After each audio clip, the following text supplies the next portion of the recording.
Fala galera, tudo bem com vocês? Professor Felipe Carmelo por aqui e nós estamos iniciando mais um vídeo no canal.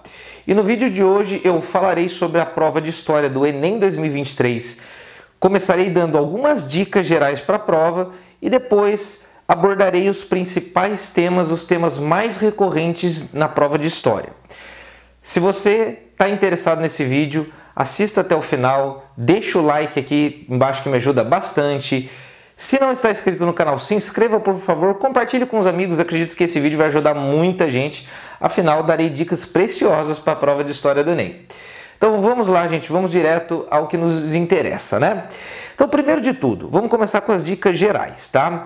A prova do Enem, o que vocês precisam para a prova, pensando na prova de História do Enem, tá? Então é aquilo que eu sempre digo para os meus alunos, a prova do Enem, em termos de conteúdo, ela não é difícil. Tá? Em termos de você precisar dominar determinados conteúdos, ela não é exigente. O problema da prova do Enem é que ela é uma prova totalmente de resistência, ela é uma prova cansativa, é uma prova gigantesca. Tá? Então, quando a gente pensa na prova de História, que é o nosso foco, o que vocês precisam saber assim, em termos de conteúdo? É o que eu sempre costumo dizer, saiba o geral. Tá? Se você tiver uma base mínima, tá? Dos períodos históricos, dos principais acontecimentos, dos principais conflitos, contradições, isso já vai te ajudar bastante. Por quê? Porque a prova do Enem ela é baseada nas chamadas habilidades e competências da BNCC. Vocês precisam saber quais são essas habilidades e competências, tá? Não vou entrar em detalhes aqui em relação a isso, mas para resumir, vocês precisam saber interpretar fontes históricas. Então como assim, né? Vocês vão ter que interpretar charges, interpretar gráficos, interpretar muitos textos, né? Relacionar um texto com outro texto, uma imagem a um texto. Então esse tipo de coisa o Enem gosta muito. Charges de épocas, né? E outra coisa, né? Quando a gente pensa na prova de História, a média são 15 questões. Tá? Então, às vezes varia, tá? 12 questões num ano, 13 no outro, 15, vamos colocar aqui de 12 a 15 questões. Geralmente é essa média, o número de questões do Enem. Só que é aquilo, né? Nenhuma questão ultimamente você pega e fala, essa questão é puramente de História. Por quê? Porque o Enem, além de muito interpretativo, é uma prova que se tornou totalmente interdisciplinar, totalmente. Então realmente é muito difícil você pegar uma questão e falar, essa questão aqui eu tenho certeza que é de História. Por quê? Porque a História está misturada com a Filosofia, que está misturada com a Sociologia, que está misturada com a Geografia, às vezes até com o Inglês, né? Com Literatura. Então é uma prova que é o que eu sempre digo, ela prioriza o aluno que é leitor, o aluno que tem que está acostumado a ler bastante, né? E aquele aluno que consegue conectar os conteúdos. Tá? Então, a primeira dica que eu dou para vocês em relação a isso é façam questões do Enem. Não tem jeito. O Enem é uma prova muito específica mesmo. Então, é literalmente aquela prova que você precisa pegar o jeito dela, pegar o jeito mesmo. Então, entender, vocês vão percebendo que as questões, né, é muito comum você pegar um ano e outro, questões muito próximas, parecidas até. Então o estilo de prova, gente, o seu cérebro ele precisa estar acostumado a ler, tá? Ele precisa estar acostumado a interpretar. E uma outra dica muito importante é justamente isso, leia a prova toda, leia a prova inteira. Eu sei que é o mais difícil, mas vocês precisam ler essa prova. Por quê? Porque o Enem, vocês sabem que é uma prova que não é pelo número de acertos, né? A sua nota ela vem através de uma determinada pontuação. Então, essa pontuação ela varia de que forma? Se você acerta uma questão fácil, né, e erra uma difícil, ok. Agora, se você erra uma questão fácil, a sua nota despenca. Então, é o que eu sempre digo, as questões fáceis vocês precisam garantir. Por isso, vocês não podem chutar nenhuma questão, que eu falo chutar sem ter lido. Li a questão é difícil, é complicada, li, reli, voltei, vou chutar. Aí é uma coisa, tudo bem, isso é normal, acontece. Agora, você ter que chutar uma questão porque você nem conseguiu ler, isso tem a chance de derrubar a sua nota, e muito. Porque se for uma questão fácil, que todo mundo quase acertou, a sua nota vai despencar. O Enem ele faz uma contagem que é a seguinte, se você acertou a difícil e errou a fácil, a sua nota vai lá para baixo, porque ele vai pressupor que você chutou essa difícil depois. Então vocês estão entendendo por que vocês precisam ler todas as questões? Além de tudo, sempre tem aquela alternativa que é absurda, né? Porque as alternativas elas pontuam também. É normal vocês ficarem em dúvida entre duas alternativas, tá? Quer dizer que você está no caminho certo. Sempre você vai ficar em dúvida entre duas, porque tem a certa e a quase certa, que é a segunda que mais vale. Se você ficar entre essas duas, ótimo, tá? Você vai conseguir uma pontuação melhor. Então vocês precisam anular aquelas que são absurdas, porque sempre vai ter. Tá? Então é uma prova que exige muita leitura, estratégia, tá? Então comece pelas mais fáceis, aquela que você viu que é difícil, vai te complicar, deixa, volta depois, mas garante a fácil. Isso para todas as matérias, tá? Então essas são as dicas gerais dessa prova. Comece por aquilo que você tem mais facilidade também. O dia da redação, comece fazendo o rascunho da redação, tá? Porque não tem como você chutar uma redação depois e a redação vale muito. Agora vamos pensar nos temas que mais aparecem em história. E quando a gente procura sobre esses temas, né, eu costumo dizer que a internet ela não ajuda muito, né? Porque você vai procurar o que mais cai em história? Segundo Reinado, Idade Moderna. Poxa, mas isso aí não ajuda, né? Muita coisa. Segundo Reinado é um período longo, com muitos acontecimentos complexos na história do Brasil. O que de Segundo Reinado, né? Idade Moderna. Poxa, mas o que também sobre isso? Então vamos com calma, eu vou ajudar vocês em relação a isso. Vamos trabalhar com a ideia de temas e não apenas com períodos históricos, porque trabalhar somente com períodos não ajuda muito. Na verdade, ajuda muito pouco. Então vamos pensar o seguinte, a prova do Enem, primeiro de tudo, né?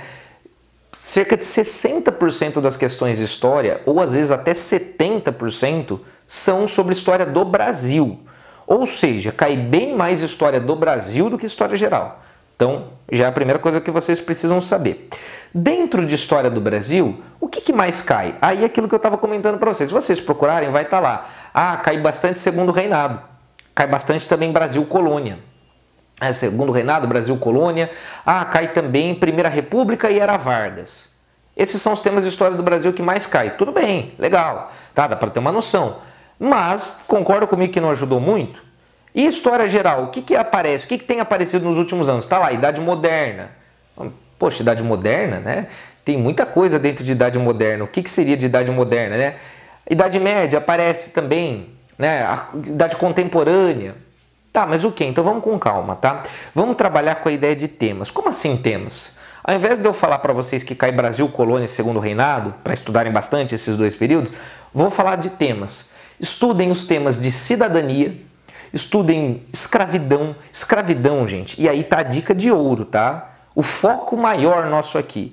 Tem chovido no Enem questões que envolvam escravidão indígena e principalmente escravidão africana no Brasil. Isso já vale para todos os vestibulares. Todos os vestibulares têm cobrado pelo menos duas questões ou mais sobre escravidão e seus desdobramentos. Então é um assunto que vocês precisam ver. Tá? Isso é fato. Tá? Então vamos pensar em cidadania. A ideia de cidadania, como assim? A luta por direitos, tanto na história do Brasil quanto na história geral. Opa, aí já começa a facilitar. Então a gente vai analisar a Era Vargas. O que cai de Era Vargas? A luta dos trabalhadores, a ideia da cidadania, o voto feminino, o voto secreto no período varguista, as leis trabalhistas. Então começou a melhorar. Quando a gente fala em cidadania, os indígenas excluídos, até a Constituição de 1988, o indígena completamente excluído da cidadania no Brasil. Então aí começa a facilitar, né, a nossa vida. O tema da democracia também. Aí a gente fala até de Grécia Antiga, né? O Enem adora questões que misturam filosofia grega com história. Então tem um texto lá do Aristóteles falando sobre política. E aí tem a questão perguntando sobre como funcionava a democracia em Atenas. Poxa, isso cai bastante. Tá? Os pensadores que eles mais gostam, né? Maquiavel, Hobbes, os gregos antigos, igual eu citei para vocês, mas o que? Eles falando sobre a questão da formação do Estado, sobre a cidadania, sobre política, enfim. São temas que misturam história com filosofia. A luta por direitos, e aí, quando a gente fala da luta por direitos e cidadania, também uma coisa que eles gostam muito é a década de 50 e 60, a contracultura da década de 60, a luta dos negros pelos direitos civis nos Estados Unidos, com Martin Luther King, Malcolm X, Rosa Parks, né, Partido dos Panteras Negras e por aí vai. Então, esse assunto, né, tudo que envolva luta por direito, Revolução Francesa, por exemplo, Declaração dos Direitos do Homem e do Cidadão, são assuntos que o Enem gosta muito. Como eu falei, gente, o Enem é uma prova cultural, tá? O Enem é uma prova cultural e política. Então, tudo que envolve movimentos sociais, luta por direitos, cidadania, democracia, pode ter certeza que são questões carimbadas. Vão estar presentes na prova do Enem. E aí são questões interdisciplinares, igual eu estava comentando para vocês. Agora vamos voltar em História do Brasil. A questão da escravidão. O que vocês precisam saber sobre escravidão? E aí está uma coisa interessante, né, para a gente pensar. A escravidão ela tem caído muito, tá? E sim, nós temos que ter a consciência de que os africanos e seus descendentes que foram vítimas do horror da escravidão no Brasil, não só no Brasil, mas estamos focando aqui no Brasil, né? Vale ressaltar que o Brasil foi o último país das Américas a abolir a escravidão, somente com a Lei Áurea em 1888, e mesmo com a abolição não tornou o negro cidadão de fato, e aí entra na questão da discussão da cidadania, né? Porque continuaram sendo excluídos da sociedade, completamente marginalizados. Agora vamos pensar no seguinte, tudo bem, a gente precisa enxergar os indígenas e os africanos e seus descendentes como vítimas do horror da colonização e da escravidão? Sim, mas não só. Como assim, né? Questões que colocam o protagonismo de lideranças negras, lideranças indígenas na história do Brasil tem sido cada vez mais cobrado. Gente, essas pessoas elas foram vítimas, sim. Só que elas não foram passivas em relação a isso, tá? Elas não aceitaram simplesmente a escravidão e ficaram caladas, e foram trabalhar de maneira calada, e não contribuíram com a história do país, muito pelo contrário. Homens e mulheres, indígenas e negros foram protagonistas da história do nosso país, construíram essa nação. Então, quando nós pensamos em falar sobre a escravidão, vale ressaltar também as várias formas de resistência em cima da escravidão. Tanto resistência militar, quanto resistência física, quanto resistência cultural. Então, quando a gente pensa na cultura afro-brasileira, que vai sendo criada a partir do momento que essas pessoas são trazidas à força para cá, é uma forma de resistência. Afinal, essas pessoas tinham que se reinventar aqui, uma vez que elas eram trazidas de diversas partes da África, de diversos povos diferentes, e uma vez aqui em solo desconhecido, tinham que se reinventar. Tá? Então, é aquela história. O português, ele tenta impor sua cultura sobre o indígena, sobre o africano, na verdade sobre os povos indígenas no plural, porque eram muitos povos, e sobre os povos africanos trazidos para cá. Só que essa imposição, ela não é simplesmente uma imposição, ela também acaba gerando um processo de sincretismo, um processo de fusão cultural, porque o africano, o indígena, né, ele vai resistir, culturalmente falando, inclusive. Então nós temos aqui, claro, diversas formas de resistência. Quando fugiam, formavam os quilombos. Dê uma olhadinha nessa questão da formação dos quilombos, o quilombo dos Palmares, né? Toda a história da sua destruição, a morte de Zumbi, enfim, a questão dos bandeirantes, né? Como que era essa relação dos bandeirantes com a escravidão e a construção do mito do bandeirante, depois como um herói com características europeias. Aliás, aqui já fazendo um parênteses, outro assunto que o Enem adora: patrimônio histórico e cultural e memória, tá? Então, como que foi sendo construída essa memória acerca dos bandeirantes? Como é que foi construída a memória em cima da figura do Zumbi dos Palmares? Como que isso é alvo de debate hoje? E a estátua do bandeirante? Deve tacar fogo? Não deve? Lá do Borba Gato? Deve pichar? Não deve? Deve derrubar? Não deve? O que é patrimônio? Por que é importante preservar? O Enem adora questões né, vamos lembrar que o Enem defende, claro, a preservação de todo o patrimônio histórico e cultural, que pode ser tanto material quanto imaterial. E aí a gente faz esse link de novo com a cultura afro-brasileira. A cultura afro-brasileira, vamos pensar, né, em várias festas populares do Brasil hoje, como Carnaval, o Congado, Festa de São Benedito, ou músicas, ritmos musicais, o samba, o maracatu, o maxixe, o carimbó, a capoeira, na culinária, o feijão preto, o acarajé, vatapá, feijoada, cocada. Tudo isso são características, né, da cultura afro-brasileira.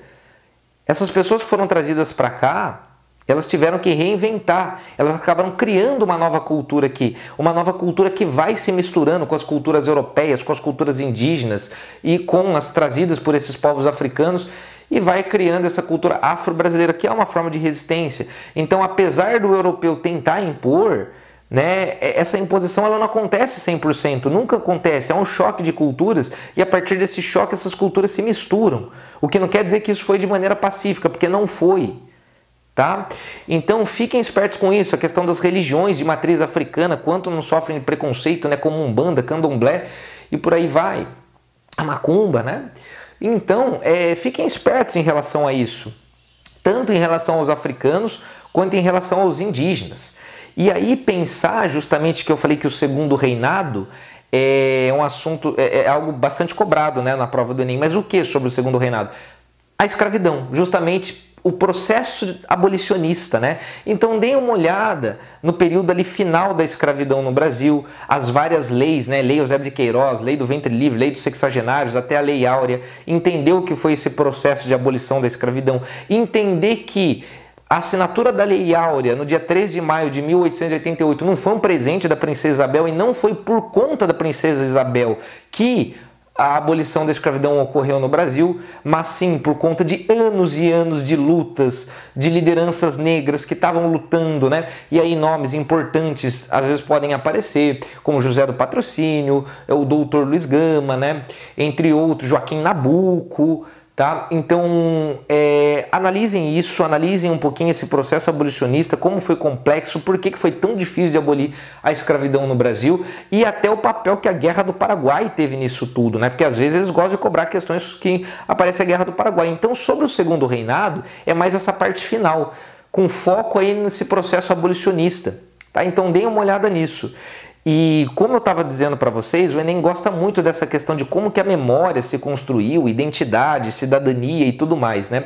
Então quando a gente pensa, por exemplo, em revoltas importantes na história do Brasil, todo mundo lembra da figura do Tiradentes, da Inconfidência Mineira, né? Ou Conjuração Mineira de 1789, mas quase ninguém lembra da Conjuração Baiana de 1798. Todo mundo sabe quem foi o Tiradentes, mas quase ninguém sabe quem foi João de Deus, Luiz Gonzaga, Manuel Faustino dos Santos Lira, Lucas Dantas, as lideranças negras da chamada Conjuração dos Alfaiates ou Conjuração Baiana. Então o Enem ele pode vir discutindo sobre essa questão. Por que que a Inconfidência Mineira ela foi transformada em símbolo do país e o Tiradentes em um herói, ganhou até feriado, e a Conjuração Baiana foi apagada da história durante muito tempo? Por que que lideranças negras foram apagadas da história do Brasil, sendo que elas foram protagonistas em diversos momentos? E o processo de independência do Brasil, ele pode ser resumido ao 7 de setembro de 1822? Claro que não. Tiveram guerras, tiveram conflitos, principalmente na região norte e nordeste do Brasil, tá? E também com participação de negros, negras, indígenas. Tá? Então, entender justamente essa construção da memória, a criação de símbolos nacionais, as datas, né, o apagamento de lideranças populares, de negros, de indígenas, a questão da escravidão, né, que foi sendo empurrada na história do Brasil, mas essas pessoas, né, fizeram a história do Brasil. Então entender esse protagonismo, tá? E como que isso é colocado para nós hoje, né? Quando a gente pensa em patrimônio, como eu estava falando para vocês, né? Em patrimônio histórico e cultural, por que geralmente o nosso patrimônio está muito mais relacionado à história europeia do que à história de pessoas negras, pessoas indígenas que tanto lutaram nesse país? Então, fiquem espertos com isso. E já que eu estou falando de indígena, a questão indígena também é certeza que será cobrada. E aqui está uma dica para vocês, gente. Esse ano, agora no dia 5 de outubro, completaram-se 35 anos da promulgação da nossa Constituição Cidadã de 1988. E eu aposto que eles vão cobrar alguma questão envolvendo a escravidão, ó, envolvendo a Constituição. Então dê uma olhadinha ali no governo Sarney, nas discussões da redemocratização do Brasil e a promulgação da Constituição de 1988, e eu acho que eles podem cobrar alguma coisa envolvendo os direitos dos povos indígenas em relação à Constituição de 1988, porque historicamente falando, os indígenas eles só passaram a ser tratados como cidadãos de fato a partir da Constituição de 1988, e mesmo assim a situação em que eles vivem atualmente não está nada fácil, nada boa. Aliás, gente, essa questão indígena ela veio à tona, né? Ela está em alta justamente por quê? Por dois motivos. No começo do ano, descobriu-se aquele horror, né, dos Yanomamis vivendo ali, passando fome, morrendo por conta da poluição das suas águas, com mercúrio, com garimpo ilegal, vários que tinham morrido de Covid, aquele horror. Então começou o ano com aquilo, e depois teve a questão do marco temporal que está sendo discutida pelo STF, né, que voltou aí em pauta. A questão do marco temporal, que quem defende o marco temporal defende que os indígenas só podem reivindicar um território que eles estavam ocupando no dia 5 de outubro de 1988, quando foi promulgada a Constituição, que eles não podem reivindicar territórios que eles não estavam ocupando naquele momento, né? Então tudo que envolve aí, como que isso é algo terrível para os indígenas, né? Claro que muitos povos indígenas não estavam ocupando os territórios que antes ocupavam, e tinham sido expulsos do seu território. Então é um absurdo você defender justamente que eles não podem reivindicar territórios que eles não estavam ocupando antes do dia 5 de outubro de 1988, tá? Então analisem essa questão do marco temporal e toda essa questão que envolve a demarcação de terras indígenas, que foi prevista, que está prevista, né, pela Constituição de 1988. Vale lembrar que na Constituição está lá que o Estado, em 5 anos, né, iria fazer a demarcação de todas as terras indígenas. Isso não aconteceu, sabemos disso. Há toda uma discussão sobre isso hoje, inclusive sobre a questão das terras quilombolas também.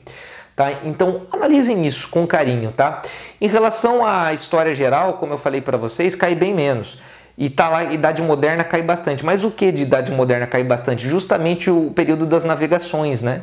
O período que os portugueses chegam aqui, tem esse contato. Então analisem bem esse contato, né? Como que foi esse choque de dois mundos completamente diferentes. O eurocentrismo dos europeus, né? Eles chegam aqui com a ideia de impor sua religião, sua cultura.